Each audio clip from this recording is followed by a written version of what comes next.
I'm resident of Culver with Joel Sage, joined by my buddy Mark Gillman and my buddy Daniel Culver. We're here to discuss Friday the 13th. Jason Takes Manhattan, or as I should say, Jason Takes Canada. But so, when did you guys first see this one? Oh, I know. This might shock you, but I know I keep talking about how I bought the DVDs in 2016, but this I know for a fact I've seen at least in 2011 or 2012, and I watched it on when they did that marathon AMC. Yeah. I may have seen it before that, but that's when the earliest I can remember.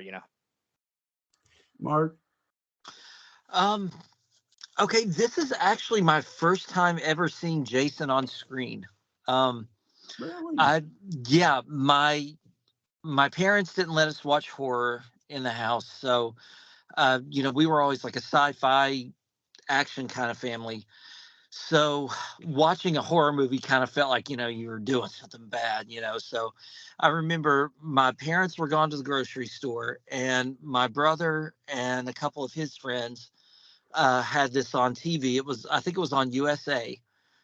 And I think the summer when I was in 8th grade. And I got to the part like when they were getting ready to get off the boat, and I watched it all the way to the end. And I think I was more scared of New York because like everything being dirty, I was raised in a backwoods coal mining town. So everything I pictured in the big city of dark alleyways and barrels full of toxic waste and trash and stuff was, that's what I thought it was.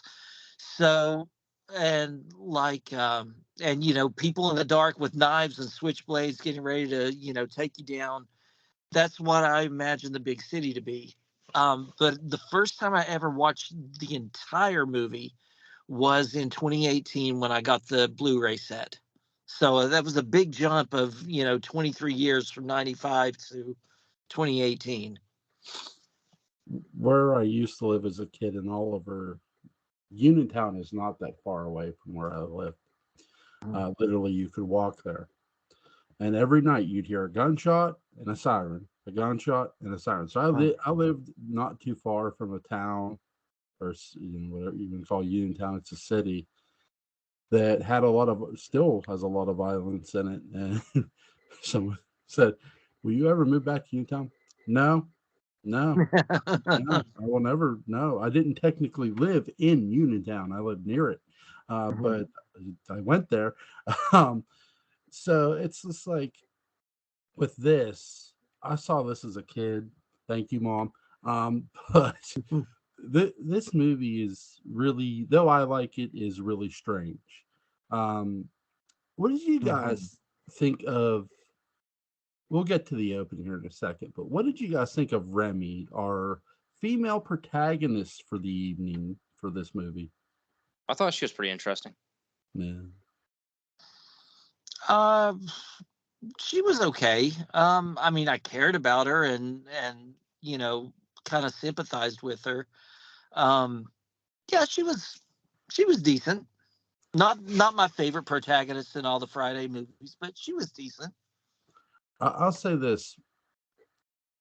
If they had actually, again, I love this movie, set this in, literally put this in New York, I don't think she's needed. I mean, really, she's not. I agree. It's not like Jason's getting on the Leviathan specifically for Remy. I mean, because Jason doesn't give a shit about the people he kills. He's not going to remember their names, and if he asks him to, he just like slice your arm off. That would be his response to the fucking thing. So it goes back to something, and I'll give him credit. Butch Rosenbaum said about when we did the Texas Chainsaw Massacre, the Netflix review. If you haven't seen that, that's a really good movie. Other than the end, the ending's like hokey, but other than that, they did a good job. There's a moment where Leatherface meets the girl from part 1. Now she's played by a different actress. Meets Sally Hardesty. And she's like, "Don't you remember me?" And Leatherface just walks right past her. Like, no, he doesn't fucking remember you. He never gave you a second goddamn thought. And that's what that's saying right there. And I love it because it lets you know serial killers don't think of their victims. They just kill people, move on. So, I mean, they don't care. They don't have no emotion. So that's something, I've always appreciated with the fictional serial killers is, even with Jason doesn't give his victims a thought. It's like, did he really think about Tommy Wiseau in 6 Feet Under? Probably fucking not. But Tommy thought about him. With this, I just feel Remy's not really a needed character for this movie, though she is going to be sort of part of their plot. If they actually would have put this in New York, that's my one thing I'll say, because something me and Butch were talking about too when we did this way back was initially I'd like to think this was going to be Jason versus the New York City Police Department. Didn't happen, but it would have been interesting if it did. What did you guys think about the beginning of this movie? We got two young lovers who are floating down Crystal Lake, because no one learns to stay away from that place. It's just like Widow's Hill. True. So Good comparison. no one. They're gonna put a sign on Widow's Hill. What you want? I'd like to see Mark B. Perry put a sign on Widow's Hill. No one come near the ledge, and somebody pick up the sign and just chuck it over the fucking. Oh yeah. Oh, yeah. No, look, everybody's gonna keep coming there, but you got these two young lovers who are part of the graduating class Remy's a part of, and this rich kid's got his own boat, and he happens to know the legend of Jason and the story of Jason and his mother, so we get a rehash in this opening. What did you guys think of that?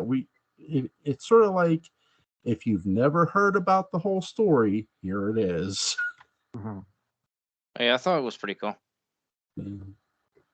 Yeah, I was fine with it, because like one thing I do remember when I saw this back in 1995 was that I wasn't really going to understand it because I hadn't seen the other 7. Yeah. But in a way that's just like, hey, it doesn't matter. It really doesn't matter. I'll tell you what you need to know and just enjoy the rest of the movie. Yeah, I mean, I like how they bring him back in this one. They sort of bring him back in this one the same way they brought him back in Jason Lives, by using some electricity. This time it's underwater. The anchor catches the chain, and some electricity flows, and Jason's back to life. Right. He's soggier than my cereal will ever be, but he comes up out of the water anyway, and he dispatches of the two lovers really fast. I love how the kid scares his girlfriend with the hockey mask. Like, dude, you're just, you're dead. You're dead. Yeah, you're asking for it. What did you guys think of the opening kill here? I'd say it's pretty good. Yeah, I thought it was strange. I mean, not so much about how he killed the boyfriend. It was how he killed. It seemed like a little bit different because, typically Jason wouldn't like really play around with his victims much. He would just brutally, kill them. And with her, she was cramped up inside this little cubby thing, and he was just like slowly moving the fishing spear, and then he got her. It just seemed like kind of out of character for him to kind of play with it a little bit first. Well, this is what arthritis looks in serial killer mode. Yeah, true. True. It seemed like that should have been something in Friday the 13th Part 3 in 3D. I sort of wonder if they had thought about I sort of wonder if they thought about shooting this movie in 3D the way they did do that scene. I know what you're talking about because he's coming so slowly toward her, and they have it from her vantage point. So it's like, well, wait, is this like when I first watched this? I thought that to myself as a kid. I'm like, well, wait a second, is this supposed to be in 3D? And it's like it wasn't advertised that way at all. Because even when they show part 3, like when Joe Bob Briggs showed part 3, he's like, this is in 3D, or at least it's supposed to be. That never gets said for this one, but it's really interesting that they do that. They show it just from her vantage point, and she gets it's such a slow kill. So it's like, okay, that happens. We move forward, and we get the introduction of the Lazarus ship, and yes, Lazarus means, well, if you know who Lazarus is in the Bible, that Jesus brought him back from the dead. No, Jesus did not bring Jason back from the dead, but hey, he's here anyway. Right. I love how he comes up out of the water and looks around like, where's everyone at? Where's everyone at? I need to kill somebody. He's like a drug addict with a fix. Yeah. Kill somebody. Like that's what he looked like. He just looked like a drug addict fee. Like, I need to kill somebody. I need to kill somebody. Yeah. I think that's literally why he boarded the ship. He just heard teenagers like, I'm good. I can do this. He was like a junkie. He's like, where's them teens? Where's them teens? Daddy want them good teens. You know. Oh my god! So what did you guys think of the Lazarus boat? I know this is where we're going to spend the majority of our movie. What did you think of the ship? Oh, I thought it was pretty interesting, and yeah, that's the thing too. For those that don't know, yeah, we spent like, I'd say, an hour on the ship. Well, if you saw the Titanic in theaters, we spend a lot of time on that. Oh yeah, I actually wouldn't have minded if they did advertise it being on the ship, but I don't know if that was sold well, to be honest. Did you ever? I forget who did this. Somebody had a picture. They took away the iceberg, and they had Jason on the bows of the Titanic. Fucking Oh, that would have been something. like That would have been something. Somebody did that. I forget who. It was years ago, and I howled because I had just saw Titanic not that long ago, and I'm just like, oh my god, that's funny. Like, it wasn't, and I said that was somebody at school's like, the Titanic brought down this. I'm like, no, dude, it was Jason Voorhees. I mean, haven't you seen Jason Takes Manhattan? It's like, but no, I like the ship. The setting, they had to. This is the first movie. Well, not technically the first. So this is the second movie where Jason leaves Camp Crystal Lake. The second movie, well, the first time it's done is in the second movie, but it's brief, where he leaves to go murder that girl, the girl from the first one. So then he comes back and he kills his other teens. But this is the first really Friday the 13th that has a whole movie that's set not in Camp Crystal Lake. So the question becomes, well, how the hell do you get Jason to Camp Crystal Lake? We'll just put him on a big ass ship. I sort of felt like this is a shout out to King Kong in a way. Like, because they put Kong on the ship and they brought him to New York. But by the way, in the movie King Kong in the 76 version, the sequence where they have him in the cage, that's actually shot in Hawaii, by the way. So little fun fact there.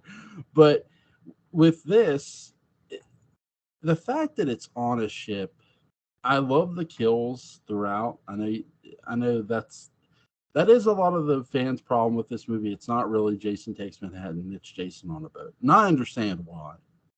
I do feel, and that's sort of what let me know when I watched this movie when I was a kid. I'm like, there's no way they're going to have this movie in New York in enough time. And I'm thinking, man, and then I learned later it was actually shot in, most of the scenes were shot in Canada. There are some sequences in New York, but not a lot. So it's just like, okay, so this movie is somewhat of a false advertisement. What did you Oh guys think yeah. of the whole boat ride? What do I think about the whole boat? What do we think about the whole boat ride? Yeah, the kills, the whole enchilada. Before we get to Oh yeah, I would say that part is good. And like I said, I know we spent over an hour on it, but it's a good concept if you really think about it, because Jason's like big thing is that he drawn when he was a kid and now he's on a ship. man. Well, that's the thing too. I mean, well, go ahead, Mark, because I know what my next question is. Oh no, it's okay. I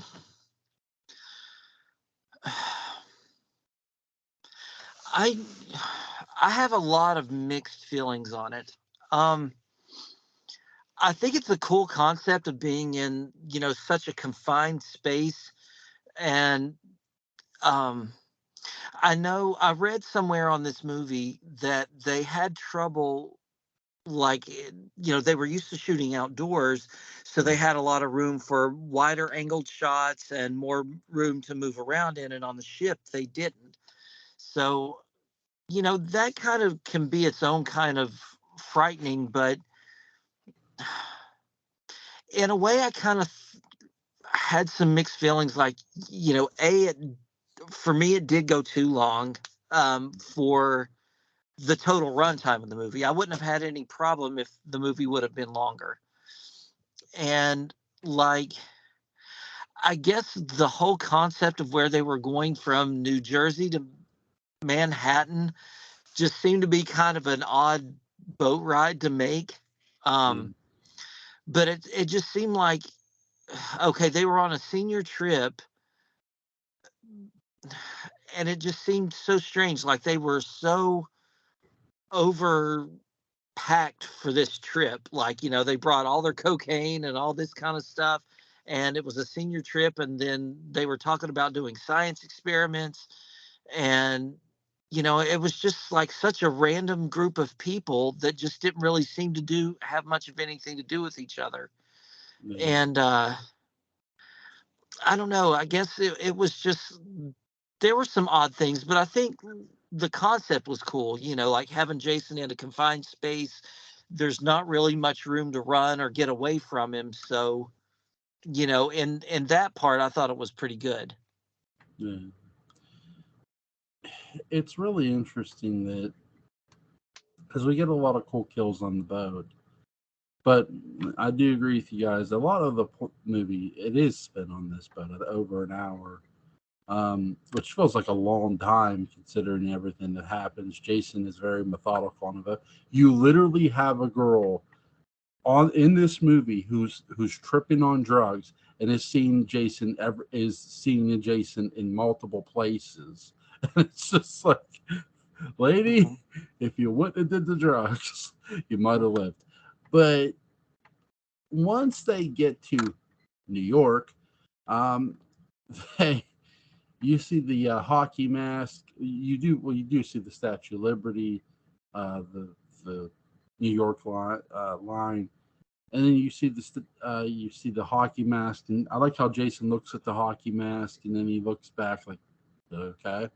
Uh, just the fact that they run into drug dealers in New York City, it's like listen, you don't need the police anymore. Jason's here. He'll dispense. Well, it ain't gonna be justice. He'll just kill people. Right. Vigilante. Yes. Charles Bronson took a vacation, so they brought in Jason. But so Good thinking. yeah. You imagine if this would have been a Death Wish movie, another Death Wish movie, it'd have been like you need Bronson to take out Jason with all his guns as Paul Kersey. But no, that's not this movie. Here's my biggest issue with this movie, and it's its end. Again, for the most part, I like the movie. Now, I don't love that it's falsely advertised. I do hold the feet to the fire there because Paramount should have spent the money to make the money here and film this in New York and had a proper setting. I think I would have went the King Kong route with Jason here. Jason is such an entity at this point. It's such a known topic.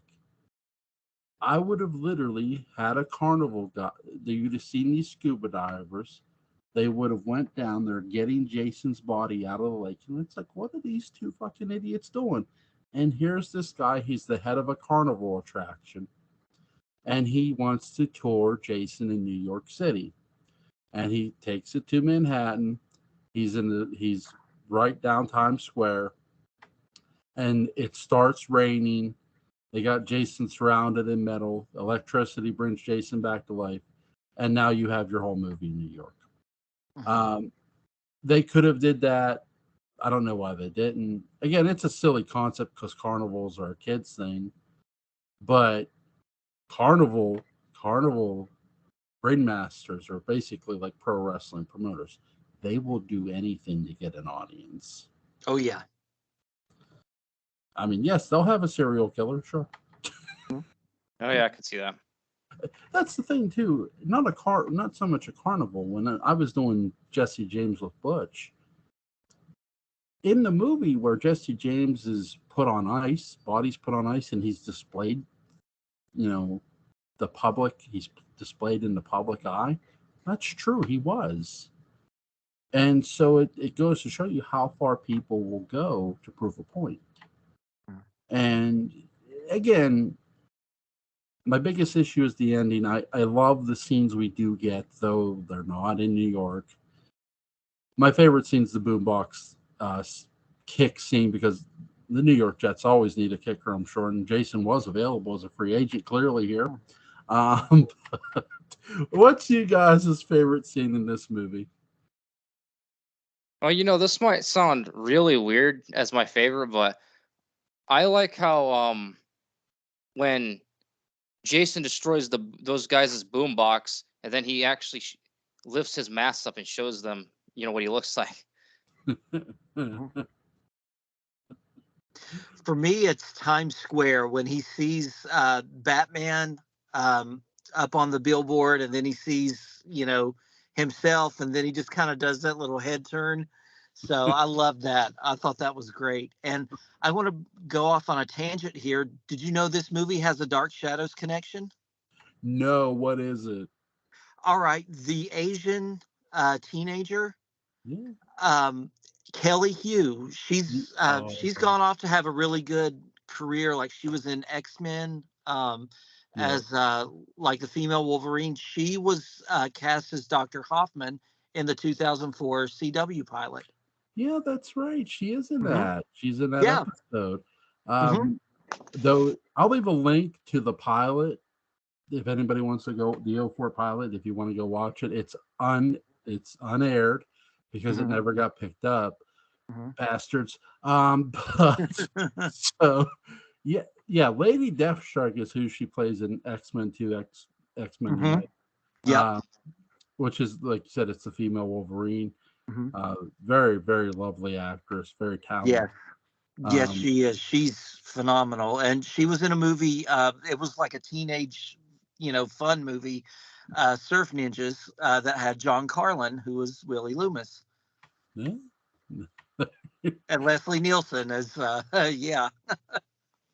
So it was just a lot of fun. Was Carlin being the heel or? Oh no. Carlin was the dad to the adopted dad to these two teenagers, Ernie Reyes Jr. and his little brother. And Leslie Nielsen played this dictator named Colonel Chi, and he kidnapped John Carlin. And it was just like an action comedy movie. And so they try to go get their dad back and defeat Leslie Nielsen.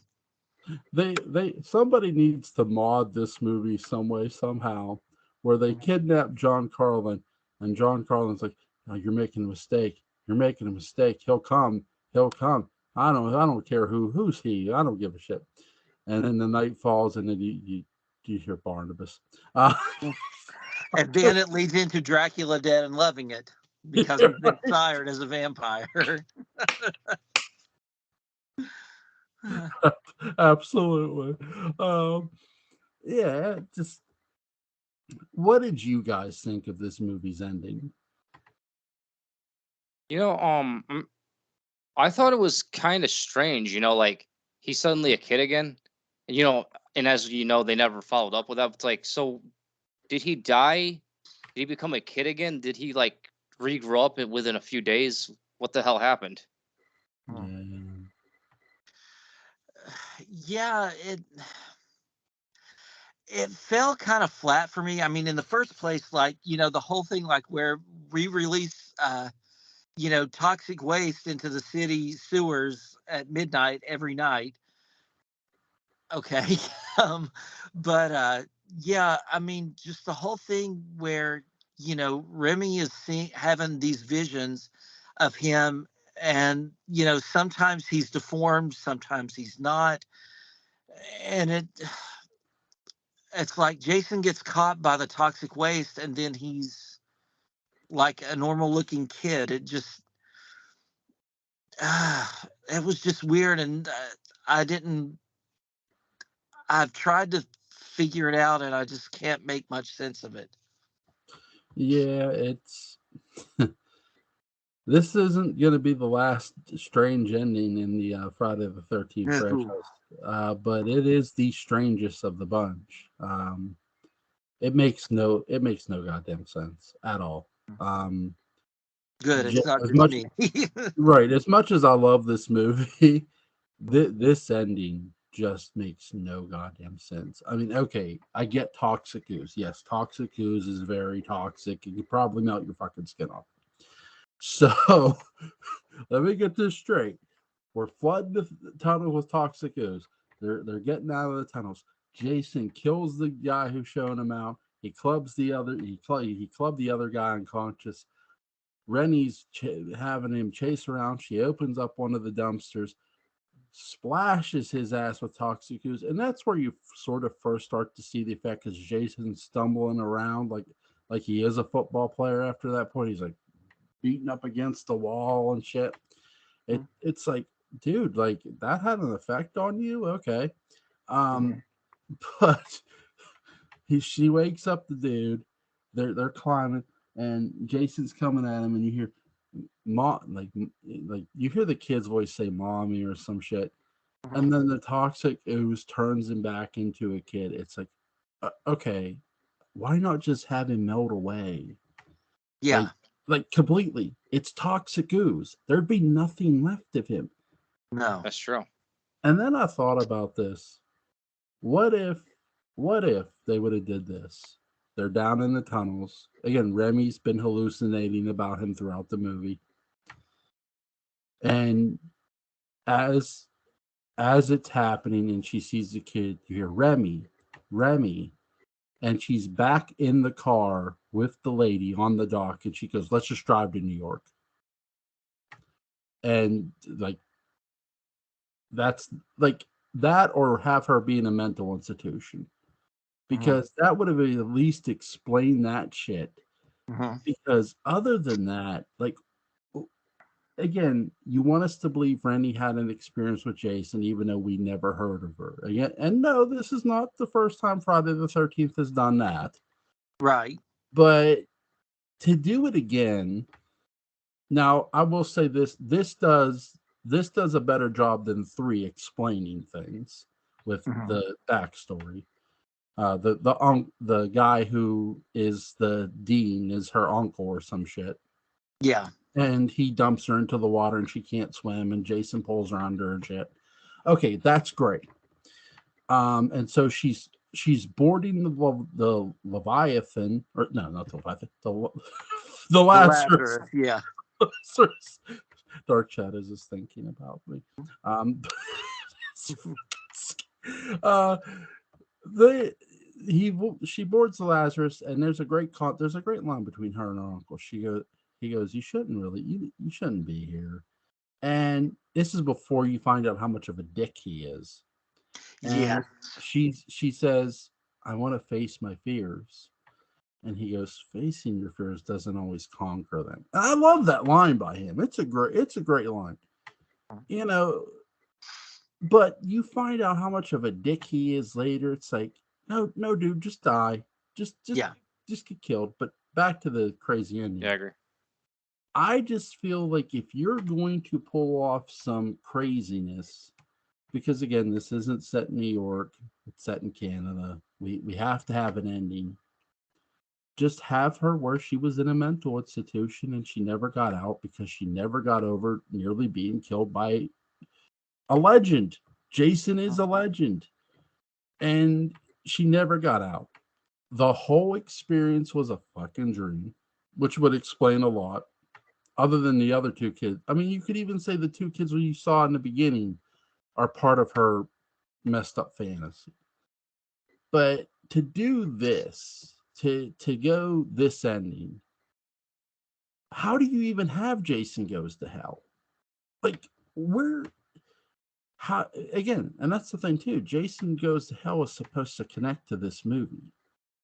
The past, every movie that we've seen prior with Jason connects back to the other movie, the previous movie we saw before. So, okay, you know you're going to do another Jason after this. At least I think they did. It took them a long enough time, and I think it took them a long enough time because people were pissed at this ending, and I understand why. I'm not the biggest fan of this ending either. I love the tunnel scene, but the ending, not so much. I can't, as much as I would love to die on that hill and defend this ending, I can't. Go ahead. If I could jump in and say something on this, I'm glad you said what you just did about the dream, because remember how, and I know Steve Miner admitted this, he said that, when he came up with the concept of Friday the 13th, he was trying to copy and cash in on Halloween. That it was popular, that he was trying to build off of what John Carpenter started. Okay, to me, I did not get a Friday the 13th vibe from this movie. Yeah. I got a Nightmare on Elm Street vibe from this movie. Man. Most of the time you were in, it looked like, I mean, it was on the ship, but it was dark, a lot of boiler pipes and stuff all around, and Jason would teleport. You'd be running away from him, and then all of a sudden you'd run right into him. That's stuff that happens in nightmares. That's stuff that Freddy Krueger would do.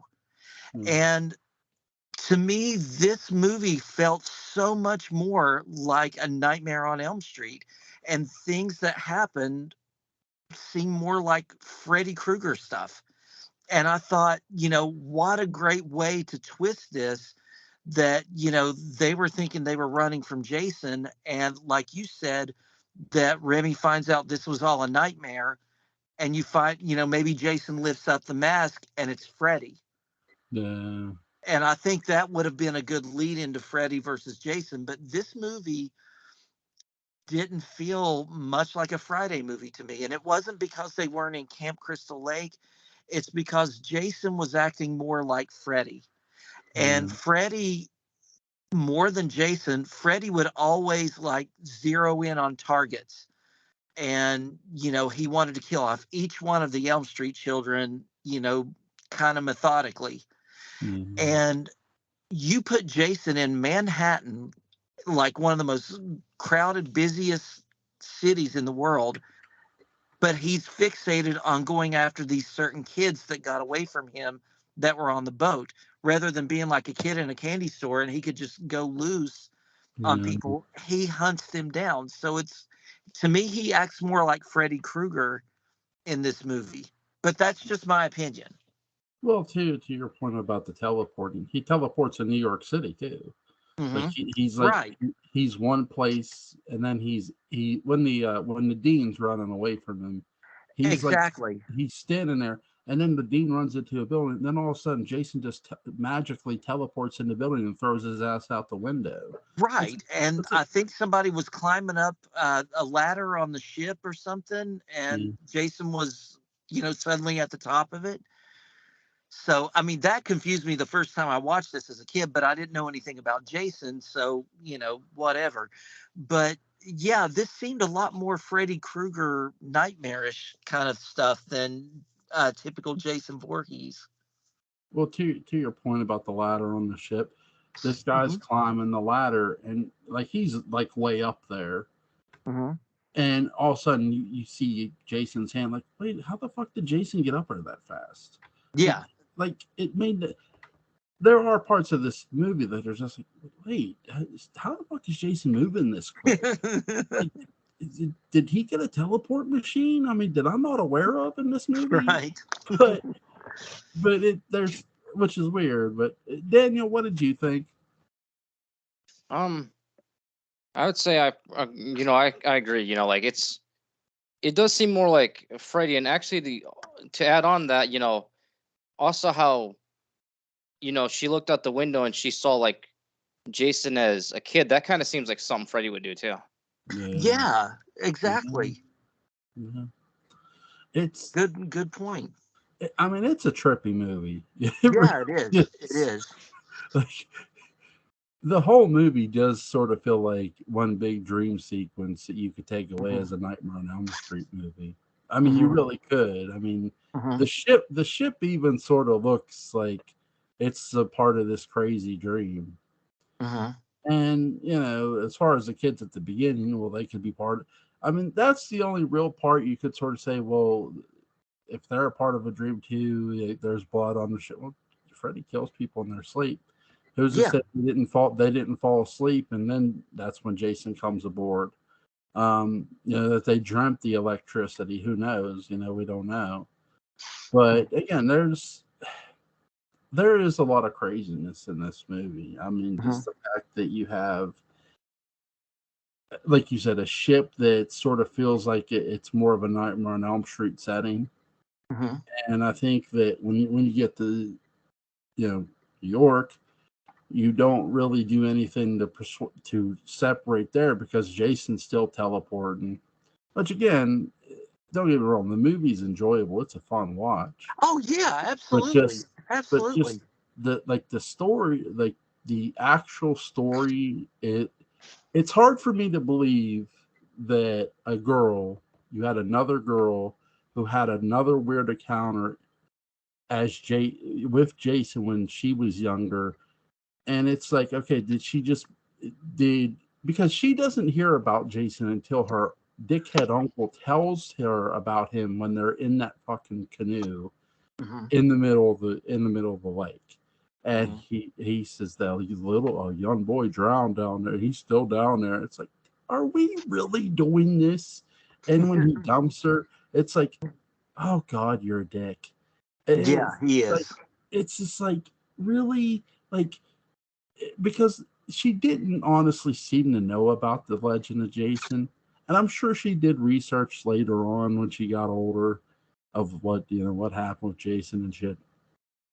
But still, this movie is very weird. Entertaining, very, very weird. What do you guys think overall for this movie? I'd say 6 out of 10. I'd say it's not bad, but I'd say it's just okay. It's not really bad, but it's not really good either. Which I know I'm repeating what I said in my review, but yeah, that's how I feel about it. Mark? I think the name of this movie should have been you can take the movie out of the camp, but you can't take the camp out of the movie. I think I'm going to give it a 5 out of 10. What it does good, it does really good. I think that it's, like you said, it's very misleading in the title because you think that Jason is going to be in Manhattan and that this is what we've wanted to see. Like all this time, excuse me, we keep building and building and building up to something like this where we want to see Jason turn loose in like one of the busiest cities in the world and just get ready for a good time. And it's just it really it really failed to deliver on that part. But I think it's better when you watch it if you go back to it the second time, because the first time you have, or me anyway, the title sets up certain expectations, and then when it doesn't meet those, then you kind of know what to expect, and you can see the good parts in the movie and enjoy it and have a good time. But I'll go with a solid 5 out of 10. um I mean, I've seen plenty of really, really bad horror movies, and this one's got some fun parts to it. Did you ever read the story I wrote underneath the light of the or underneath the light of the full moon? Not yet, no. It's a Friday the 13th story. It takes Uh-huh. place at Camp Crystal Lake, and our resident werewolf Chris Jennings comes to Crystal Lake. Oh, sweet. And considering every Friday the 13th takes place under a full moon, Mhm. Chris Jennings turns into the werewolf, and he goes one-on-one with Jason. Uh, Oh man, that sounds awesome. Will I'll you send, post a link to that story? yeah, I'll send it to Oh, you please on do. Skype. Thank But you. it, I'd love to read that. I give Barnabas a shout out in the story, a cameo, if you will, sort of, Nice. because you got to, and my wife had me at gunpoint, but Oh snap. no, no. I remember when I first wrote my first Dark Chat when I was doing my one Dark Chat story with the Kiki Collins said I wasn't gonna have Barnabas, and I told Julie, and she just looked at me. She goes, "Are you out of your fucking mind? Yes, you have Barnabas. What the fuck is wrong?" Like she was cutting a promo on me, bro. I'm like, "Damn, girl. Okay, okay. I'll put him in there. I'll put him in there." She goes, "You fucking better." I'm like, "Okay." And I never said anything about a story I was writing to Julie again, because God forbid you don't put someone in there, you'll hear it. Mm. Like, but she's right in the end. It's like, okay, it turned out good. Mhm. But yeah, it is a Friday the 13th story. I wanted, because I did Michael versus Jason, or sorry, Michael Mhm. versus Barnabas. So I'm Mhm. thinking, who could I have Freddy square off against? I don't want it to be Barnabas. That would just be similar. So I'm thinking, Chris Jennings. Sounds good. I like it. So I'll send it to you both. Is there anything you guys want to add about Jason Takes Manhattan? Oh, well, this isn't really about it. Well, I guess it kind of is, but just giving people a warning now. I'm gonna give Jason Goes to Hell a higher score, so you have been warned. Yeah, me too, actually.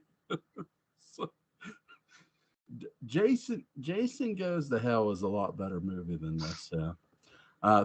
Thank you, Adam Marcus. Yeah, I think there was a long space in between that movie and this one, because I think this was the last one that Paramount did before they sold it off to New Line. I remember, like, we showed this movie to our cousin, and Mhm. we forgot to tell our uncle it had nudity in it. He goes, "You forgot to tell me this movie had nudity in it." I'm like, "Oh shit!" Like, I'm thinking in my mind, like, "Oh yeah, we forgot. Yeah, we did. Like, we hadn't seen it by the time we showed it to them. We hadn't seen it in a couple of months." Like, Mhm. but yeah, Jason Goes to Hell is a fun ride. This movie is too, but it just, that end, I gotta tell you, Yeah. um, it's something. I think when you look at that end, they could have did a lot better with the end. I mean, Mhm. you already film a scene where if you get out of the get have him escape it, have him do anything other than melt away into his boy self, which never Mhm. made sense. You know what happened? As soon as it all melted away, Jason crawled out of the sewer and he went back to Crystal Lake, and I'll be back for you, motherfuckers. And that's what we don't hear in the movie.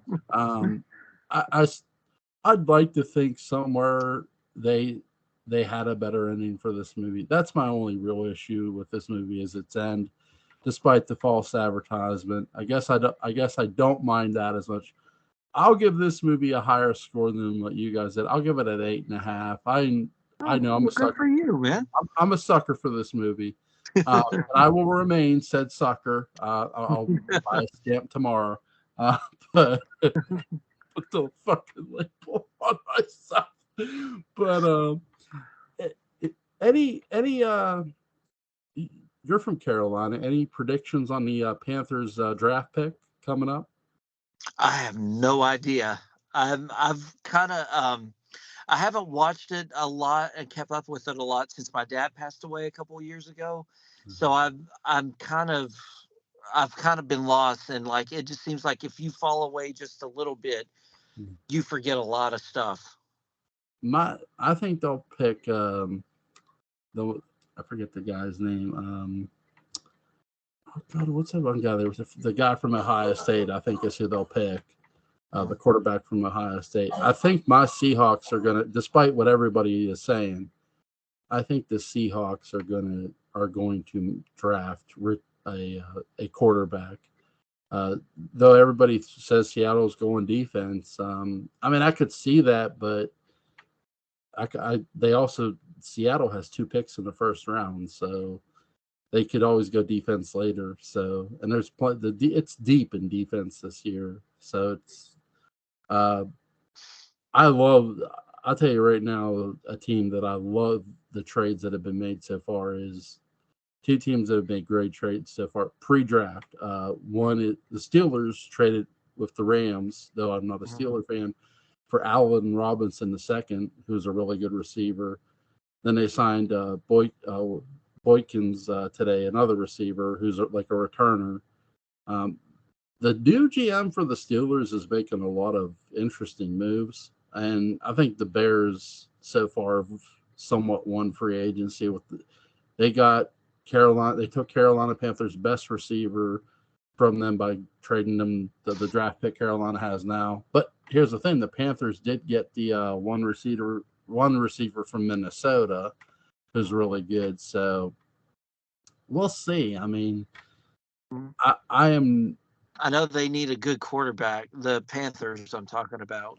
Yeah, well. Here's the thing, though. Too, there's teams wanting to trade their quarterbacks, though. Too, like there's rumors going around that the Niners might trade Trey Lance because he hasn't been healthy.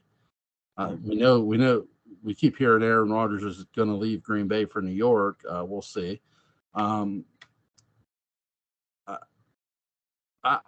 Here's the thing, and I do not put this past them. I know it hasn't been talked about.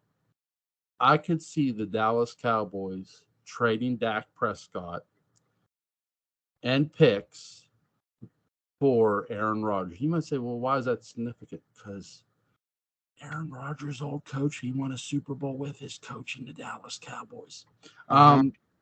But Mike McCarthy. I could see it, and if that happens, I'm just going to go throw up somewhere, because the NFC is not a tough division. Like it hasn't been a tough division for a while, and if that happens, it's going to be a lot tougher road for a lot of teams, because there's going to be a lot of teams falling off this year too for the NFC, like Tampa. I'd like to think Tampa's going to do better, but I don't see that they will because they're in a tough division. But it's crazy. It's freaking crazy. Totally. Like, what really bothers me, too, going into the draft, you have all these teams getting busted for gambling. These players getting busted for gambling. The Lions' one receiver who had over 1,000 yards last year got busted for gambling. He's going to be suspended for this year. And it's like, what are you doing? But that's just insane. Yeah. I mean, look, we all know, this baseball was ruined by gambling. Yeah, Pete Rose. Well, even before him, Shoeless Joe Jackson and the White Sox, because they said they betted, they tanked the World Series because of betting and shit.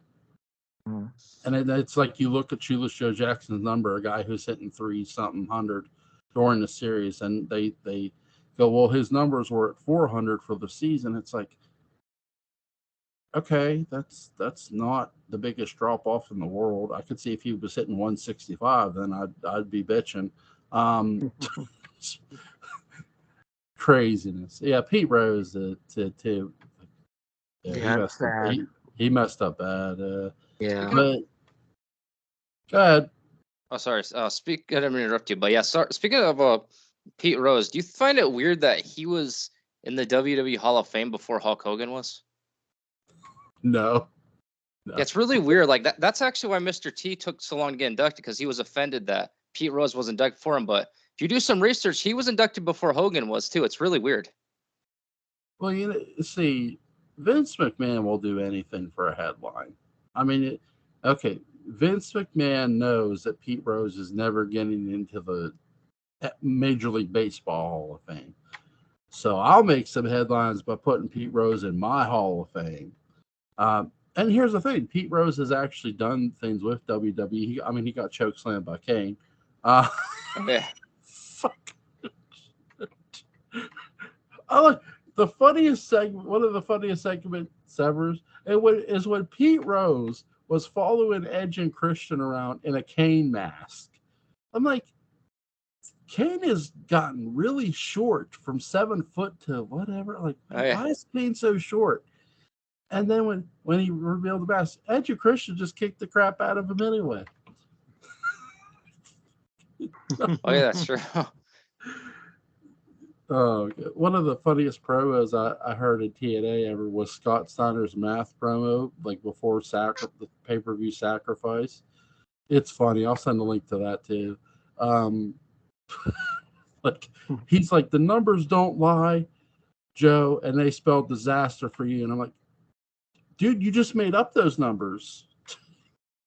Right. That's true.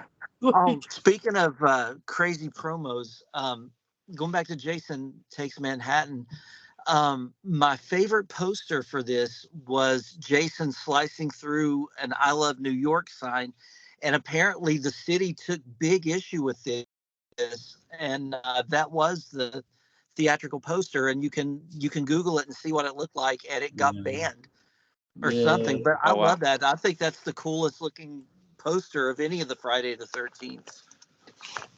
If they ever have Michael Myers in New York, it'll be a knife through a heart. That's the thing. Like if you're gonna set like one of the leading franchises in a major city, whether it's New York, Los Angeles, where we live, it doesn't compare to those two cities, right? Because even Texas, you could set it in a Texas setting, or Dallas, big city. But if you're going to set it in a big city or a well-known city, film it there. Film it in that city. Spend the money to, okay, if they did Terminator again and they set it in Los Angeles, but they didn't film it there, well, that would sort of suck. Yeah. Considering Terminator is set in Los Angeles. It's like, why? I every time I hear the Kyle Reese speech about you still don't get it, do you? He'll rip out her fucking heart. I'm thinking they just need to play this over a Michael Myers once. I'm like, he's really talking about Michael Myers. Yeah, true. That's why, as great as Terminator 2 was, I think the first one is my favorite. It's just to me, it's a little bit scarier, and I love that whole thing of him being the stalker is great. Yeah, it's horrifying. It is. It's more of a horror movie than 2 is. 2 is like action. 2 is pure action. And it's epic. Oh gosh, 2 is epic. It's wonderful. I always feel 3 is underrated because it came after that. I do too. It's it's really entertaining. Arnold was getting ready to run for governor, though he films one last Terminator movie. He gets in shape. It's like, It's like, is Arnold gonna make the election this year? Because he's got a brand new term. Oh yeah, he made the election. But, Yeah. but that's funny. Yeah, Terminator 1, 2, and 3 are really good. Yes, they are. They really are. I know a lot of people bash 3, but I love it. I do too. Really great movie. Mhm. And the fact that we get a grown-up John Connor too a bit in that movie, different actor playing him, but Christian Bale's performance was okay, as in when they did the futuristic movie, but again, what do you do? I mean, they're going to reboot the franchise probably soon anyway. So really, guys, is there anything you want to add about Jason Takes Manhattan before we go? I'm good, man. Daniel? Yeah, I'm good too. Okay, it is always a pleasure talking to you two Thank gentlemen. you so much. No, thank you guys. This is fun just to get together and just blow off some steam and talk, have fun, you know. Crazy world we live in. But we're Jason Goes to Hell next week. The better movie.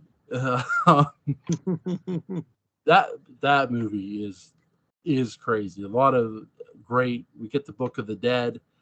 We do not get Ash Williams, an appearance from Ash Williams, but we do get the Book of the Dead. Somebody has been raising the dead in the Voorhees household. For my buddy Mark Gillman and my buddy Daniel Culver, link to Mark's channel and Daniel's channel will be in the description box. I'm going to be sending them some links. Guys, have a fabulous night. You too. Take care. Take care, guys. Bye. Bye.